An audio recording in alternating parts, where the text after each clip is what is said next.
Hi, it's Omari Grattan, and welcome back to another mind map.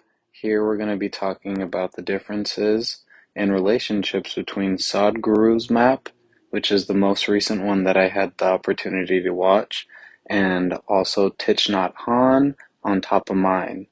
I want to start with Sadhguru's because it is the most recent. Um, some things that I added in here for his values, practices, experiences, beliefs, emotions, and institutions were very great. I think that this was probably one of my favorite ones that we got to get insight from because Sadhguru was also very insightful. One of my big connections that I pulled was between his values and beliefs. One of his beliefs being humor is wisdom. The reason from that, and it makes more sense coming from his value of the dark and light. And the reason these two are connected is because he believes that when you're viewing or taking in any sort of experience, only seeing the light or the dark side of it is actually limiting your own progression and your sight. He believes in seeing things from a more holistic view, and what that means is being able to see the dark and light side of things. And um, Sadhguru is a very joyful and peaceful person, and part of enjoying your life, being a peaceful person comes with having a sense of humor. And for him, he didn't think about it, or he says in the interview at least, he didn't think about it as deeply as Rainn Wilson might have, but he is able to resonate with Rainn in the ways that both of them find comic relief and also have some sort of a humor that comes out of the dark sides of things, and it is a wisdom that I thought was an interesting thing that Sadhguru shared with Rain.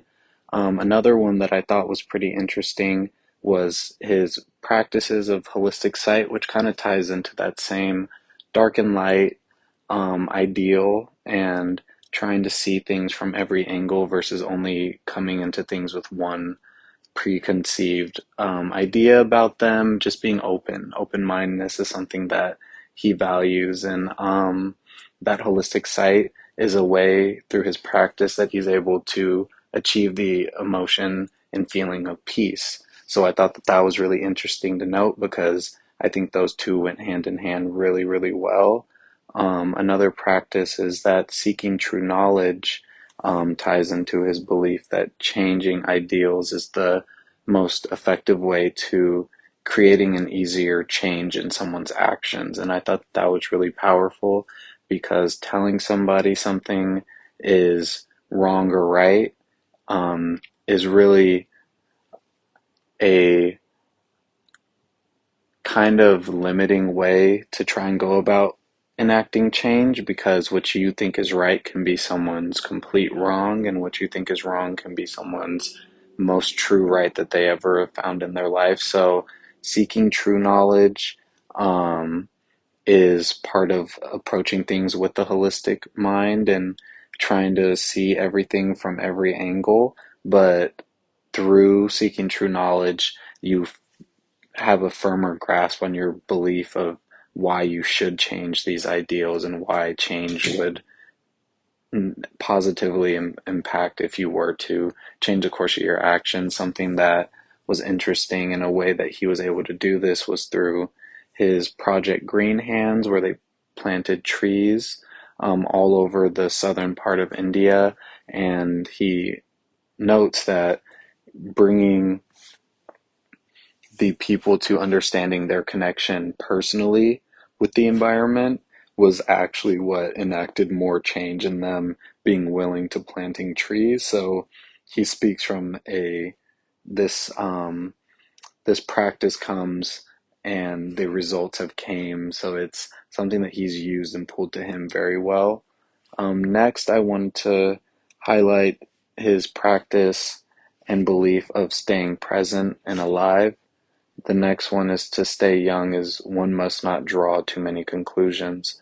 I thought that was interesting because he believes that being open-minded and able to take in anything, not coming in with a conclusion that this is that and that has to be the case, leaves you in, I guess, childlike mind state is the way that he would perceive it, where you don't have any preconceived ideas, you are just reacting and digesting what is coming to you. And he believes that when you approach things like that, you do get a different insight, a different look on things when you don't try and approach it as just a repeated cycle.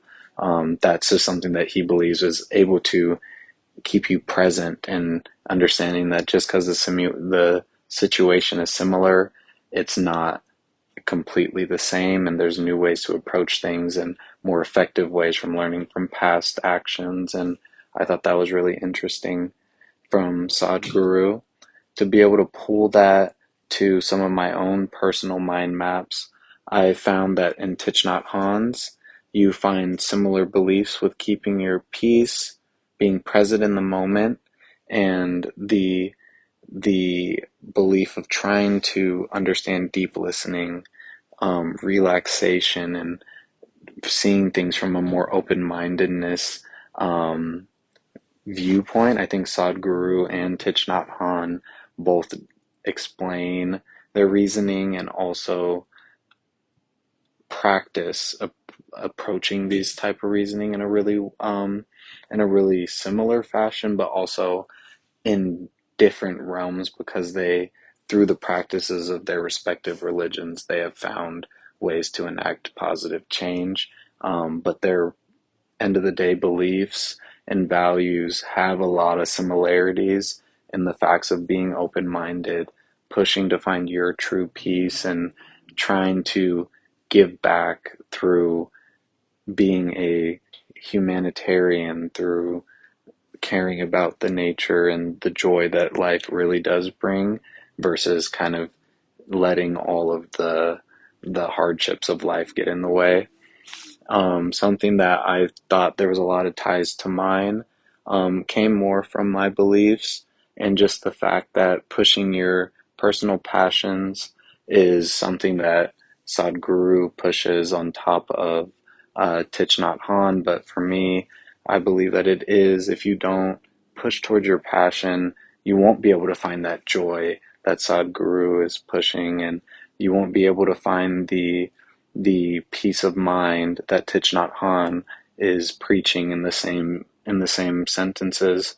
Um, I believe that respect was earned.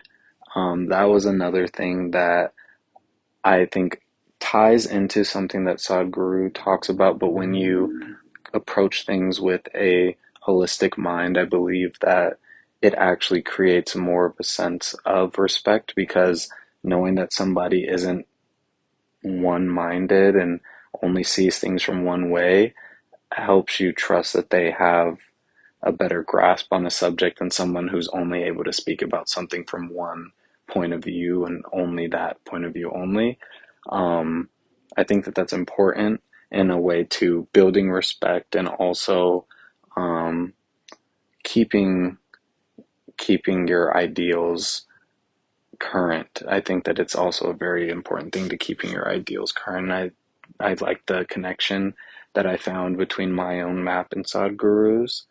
The final connection I found was that loving your mom, loving your family, the concept of valuing the people around you, valuing the time around you, um, automatically connects with Sadhguru's practice of staying alive and present, but then in a lot of turns also connects with Thich Nhat Hanh's belief of keeping your peace, being present in the moment, and deep listening in his own practices, because in order to be there for the people that you love, and that's there's a lot of strength that both of them talk about comes from understanding that piece and taking a second to be present. I think that that is a very